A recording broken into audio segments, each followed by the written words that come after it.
Top 3 gems born in volcanoes. Here are the rarest gems born in fire. Number 3.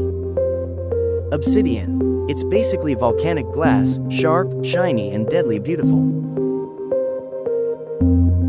Number 2. Peridot. Formed deep in the mantle and carried to the surface by volcanoes. Number 1. Diamond.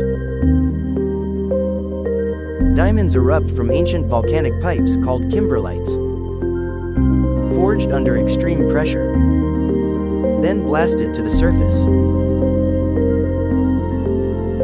Which gem surprised you most?